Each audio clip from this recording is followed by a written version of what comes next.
Okay, so today we are solving absolute value equations. This is section 6.5. So before I begin any instruction on the new material, I want you to pause the video and I want you to try this first example that says recall, solve the equation for x. Okay, so you should have distributed the 2 to get 2x plus 8 minus 1 equals 15. Combine like terms on the left side, so you have 2x plus 7 equals 15. If you subtract 7 from both sides, you get 2x equals 8, and if you divide by 2, you get x equals 4. So you should have gotten x equals 4 for your answer. There's just one answer that fits that. So if you were to plug the 4 back in, it would make a true statement. You should get 15 equals 15. Okay. So now let's talk about absolute value. What is absolute value? Think about that for a second. You should have said it's the distance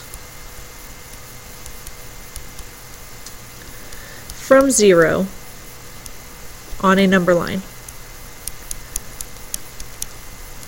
And I want you to put this note that direction does not matter.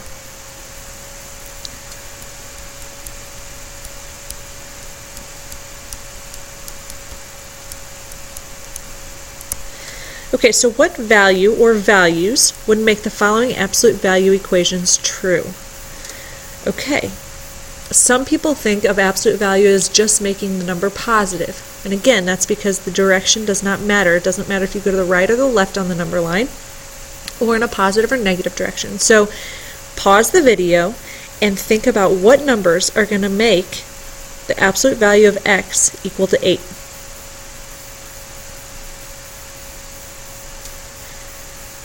Okay, you should have said x can equal 8 or x can equal negative 8. Why? Because the absolute value of 8 is 8 and the absolute value of negative 8 is 8. Because on a number line, here's 0, and if you placed 8 here, that would be 8 units away from 0. But if you place negative 8 on the number line, it is also 8 units away from 0. Okay, so let's pause the video and try the second one. Figure out what numbers x could be to make this a true statement.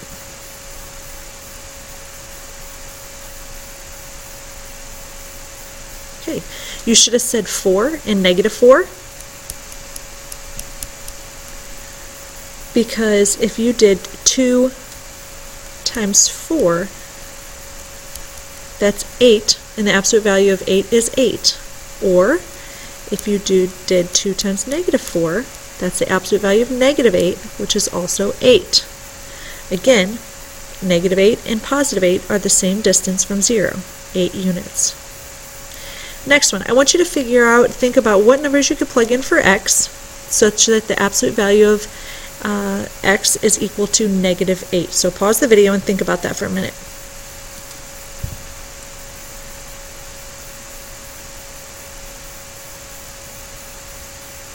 Okay, there's actually no value of x, so this is no solution. There's no value of x that would make this true, because we're talking about a distance from 0. We're not talking about a direction. The negative shows a direction. Okay, so if we plug in an 8 here, the absolute value of 8 is negative 8, and the absolute value of negative 8 is also, the absolute value of 8 is 8, and the absolute value of negative 8 is also 8. So anything you plug in there is going to be a positive number. It cannot be a negative number. So if you have an absolute value equal to a negative, it is no solution.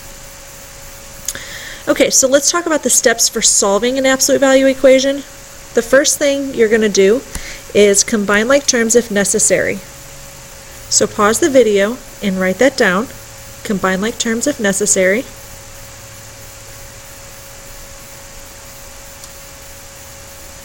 Step number 2, we are going to isolate the variable, which means we have to first isolate the absolute value. Okay, so we're going to isolate the absolute value. Pause the video and write that down.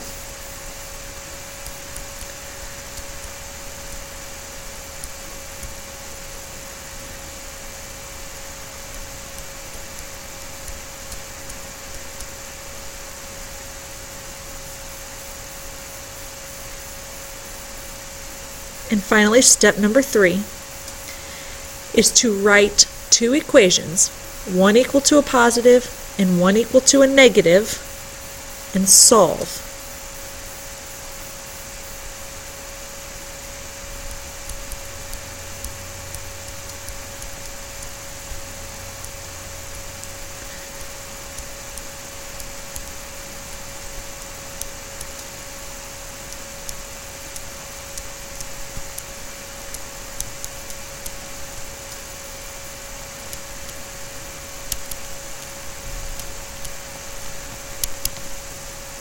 Pause and write that down.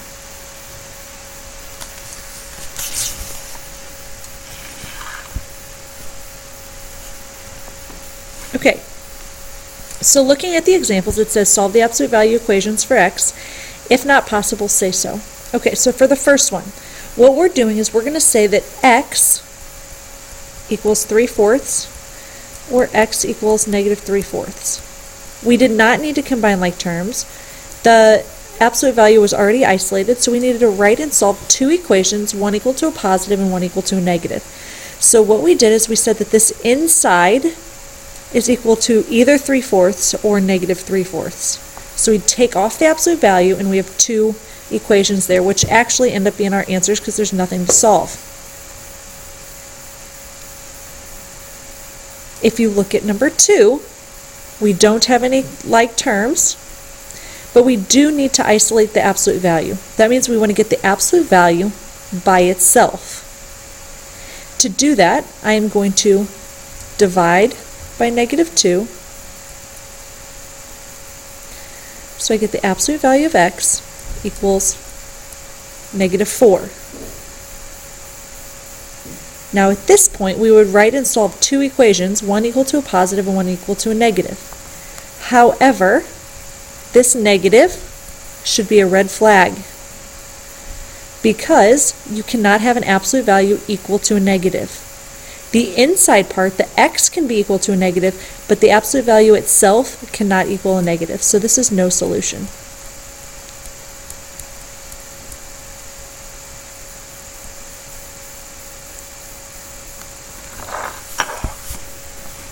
Okay, look at number 3. Number 3 is very, very, very similar to the problem that you did as a recall where you just had to solve for x. The difference is you have absolute value bars here instead of parentheses.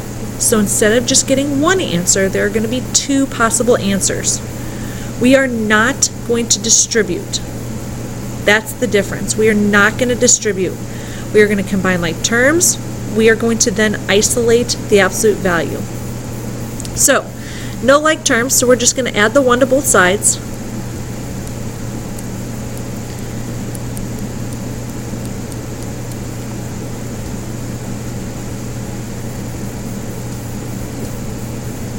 Just like in number 2, we need to divide by 2 because we want the absolute value by itself. We are not distributing. We are going to divide both sides by 2.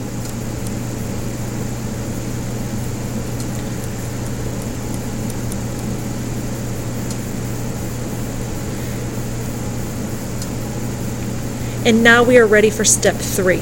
Step 3 says to write two equations, one equal to a positive and one equal to a negative. So what it's saying is that the stuff inside, the expression that is inside the absolute value, can be equal to a positive or a negative, because when you take the absolute value, you're going to get a positive no matter what. So we say that x plus 4 can either be 8 or x plus 4 can be -8. We're going to solve both of those equations separately. So in the first one, we're going to subtract 4 from both sides. We're going to get x equals 4. This one, we're also going to subtract 4 from both sides, but this time we get x equals -12.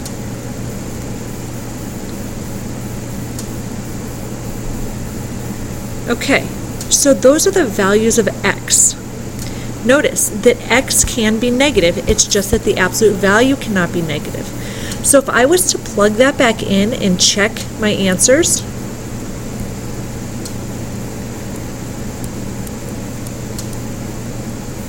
I would have 2 times the absolute value of 4 plus 4. I'm just plugging in 4 for x right now. Minus 1 equals 15. Just like parentheses, we're going to simplify this first. We have 2 times the absolute value of 8. Minus 1 equals 15. The absolute value of 8 is 8. So we have 2 times 8. Minus 1 equals 15. So why did the absolute value bars turn to parentheses? Because I actually took the absolute value of 8. The absolute value of 8 is 8. So now the parentheses just mean that I'm multiplying. So 2 times 8 is 16, minus 1 is 15. So I have 15 equals 15. Likewise, you could check the negative 12. So if I take 2, absolute value, negative 12 plus 4, minus 1 equals 15. So I just plugged it into the original equation to check the answer. Go ahead and work that out, pause the video, and see if you can show that that makes a true statement.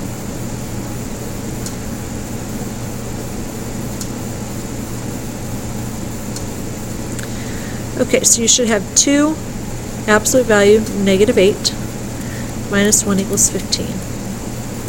The absolute value of negative 8 is 8.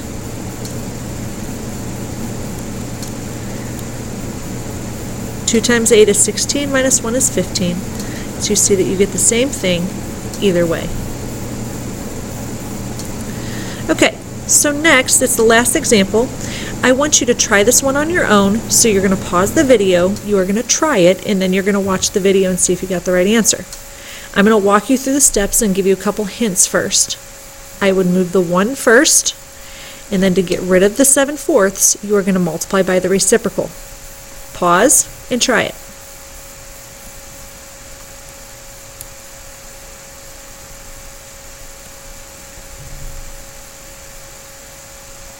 So if we subtract 1 from both sides,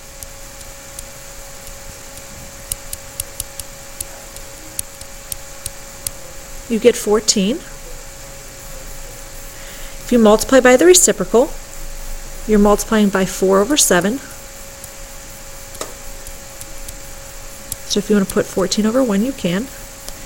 These cancel, which is the whole reason why you did that.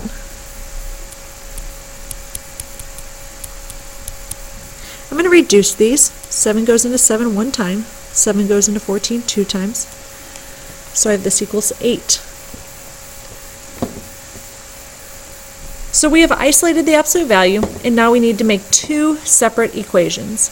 One equal to a positive and one equal to a negative. So I drop the absolute value and I say that the inside expression can be positive or negative, because if I plugged it back in and took the absolute value, I would get a positive 8 regardless. So 3x plus 5 equals 8, or you could have 3x plus 5 equals negative 8. For the first one, I'm going to subtract 5. I get 3x equals 3. I'm going to divide, and I get x equals 1. Here I'm going to divide by, or subtract 5 again.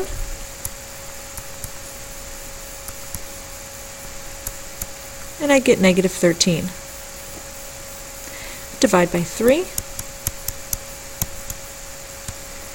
I have negative 13 over 3 because that does not divide evenly, which is perfectly fine. So at this point, if you have any questions, please feel free to ask me. You can ask Mr. Berenger. Don't forget that Power Lunch is available.